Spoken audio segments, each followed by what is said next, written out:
Stopping, moving, and controlling guests without breaking character. A technique called character compression. This is Scaring with Sammy.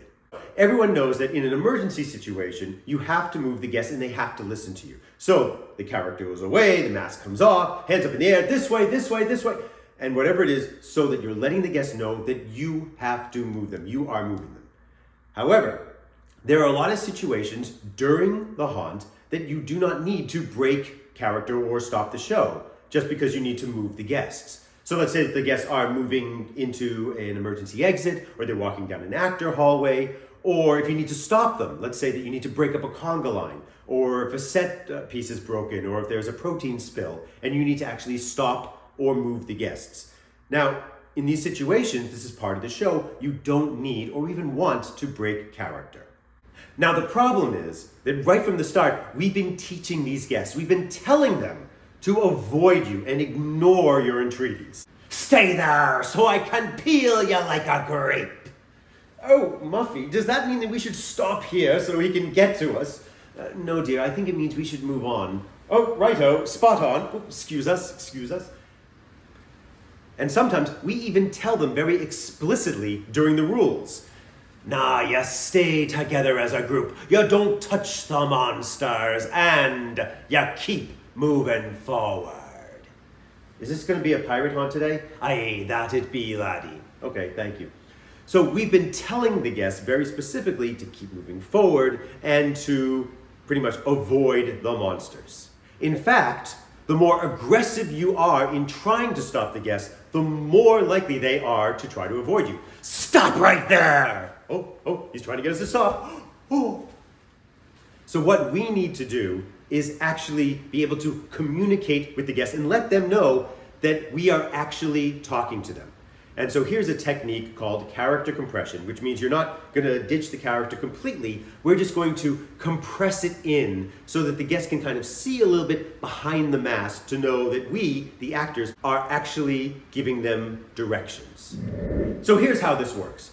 When I'm creating a character, I'm creating a shell, a facade, and that's what the guests are going to see. And I'm projecting that outward so that the guests, no matter where they are, they're going to see that character. So they're seeing the character. They're really not seeing what else is going on inside that shell. So for example, I'm watching the guests, I'm timing to see when they're going to get to this particular point. I'm thinking, well, okay, I'm going to counter here so that they move that way, and then I'm going to feint here, scare there, and how many people just pass me? Do I need to slow this group? Do I need to get behind them and push them faster? These are all the things that are going on sort of behind the scenes. The guests are never going to see any of that. It's almost like metadata. But what we need to do is to let the guests kind of see a little bit into that metadata so that they can see that we, the actor, are using the character, speaking through them to actually give them instructions. So here's what we're going to do. First things first is with body movement. All of these attack and aggressive motions, those are telling the guests to avoid us. So instead, we're going to pull back into a neutral, like a blocking type position. Here I am. I'm creating pretty much a wall. Whatever my props are, I'm creating kind of a wall, a passive blocking motion, which is going to give the guest the idea that, oh, this is a stopping type position.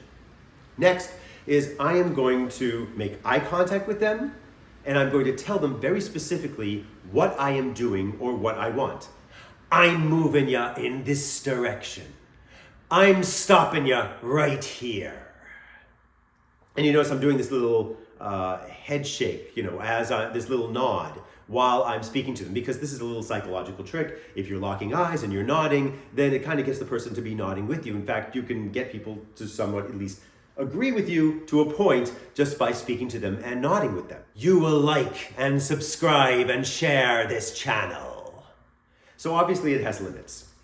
But by setting up a neutral position, and you're not dropping character, but making eye contact and speaking very clearly about what you're doing. I'm stopping you right here. You have a much better opportunity to be able to get through to the guests that you are actually speaking to them. Now, if you say, well, my character's too aggressive, or my character doesn't speak, or whatever other reason why you think that you can't do this, well, your character needs to change. You need to be able to add this. Maybe in an emergency situation, your character can suddenly speak. It's magic. because the privilege that we have of our character creation stops when it interferes with operation and safety of the haunt. And if it means stopping those guests from walking through somebody else's sick, if it means that you have to actually come up with a new character idea that makes your character more able to actually interact with these guests in this way, that's what you do. So now that you've actually gotten a little bit of communication with the guests and they understand that you're actually moving them or stopping them, if you are just moving them, say away from an emergency exit, just getting them in the right direction, then 1 or 2 people go, and then everybody's going to follow, facade's back up, we're back in the game, everything's normal. That's great. Now, on the other hand, if you need to stop them, then you're going to have to control them a little bit more. So here's one way to do that. So I've stopped them, I'm stopping you right here. Now, the first couple people know that you've stopped them. The rest of the people do not know what's going on, and they're going to try to be pushing forward. So what you need to do is give them another instruction. All right, everybody with your backs against the wall. And now if you put everybody has their backs against the wall, now all of a sudden the first couple people are doing it because they know that something's going on because you've established that communication. And everybody else is going to do it, oh, this is part of the show. So now they're just going to step with their backs against the wall. Now you have everybody on the line, back against the wall, or maybe just off to the side, whatever it is. Now, one thing that you can do is you need to hold them there. So you can take a step out. I'm going to leave my hand there because I don't want them suddenly moving, even though I've kind of established this communication. And now I can address and interact with the guests. Now, because I have them against the wall, or at least off to the side, let's say that whatever's going on hasn't been fixed yet, next group comes in, I can put them against the other wall using the same techniques. I'm stopping you here. Backs against the wall, maybe there's a third place for another group of people, whatever your space allows you to do. But by establishing the control and setting them up and making them do something, makes them feel like it's part of the show, and then they're less likely to sort of rebel and try to move forward anyway. One of the things that I will do when I really need to maintain control of these groups is I will cheat. So here I am, I have them back against the wall. I'm going to take a look down the corridor or maybe even out through an emergency exit or an active hole, whatever it is, I'm looking and no. Now what the guests see, at least the first couple who were paying attention to me, they saw that I was going and I was checking to see whether it's okay for me to let them through or not. And they saw that no, it's not okay, and I understand. And now they are going to be so much more cooperative because they understand it's not me that's just being a crazy, kooky actor keeping them there. Oh no, there's a reason and somebody's telling me. So now they're going to be a lot more cooperative. They don't know that there's nobody there. My team is working on the protein spill or fixing the set or whatever has to be done, and they're going to let me know when I can move people in again. But they don't have to be sitting there waiting for me to be looking at them to give me the yes or no. So there's nobody there. I'm just cheating. Okay. Yeah, and the guests don't know. This is a little bit like something that I do when I am dealing with problem guests. So when I'm roaming and I'm dealing with problem guests, once again, character compression. If I need them to actually stop some behavior that they're doing. You're not going to touch the monsters. I need you to stop yelling at the monsters. You understand me, right? And so here I am, and I'm doing character compression so that I'm actually speaking so that they get an idea that we're actually giving them instructions. And then sometimes if they're going to still stay rowdy or if they're going to be a problem, maybe even get in my face, I might do something very similar. We've got a code orange, nightmare in the water, Kappa's lair.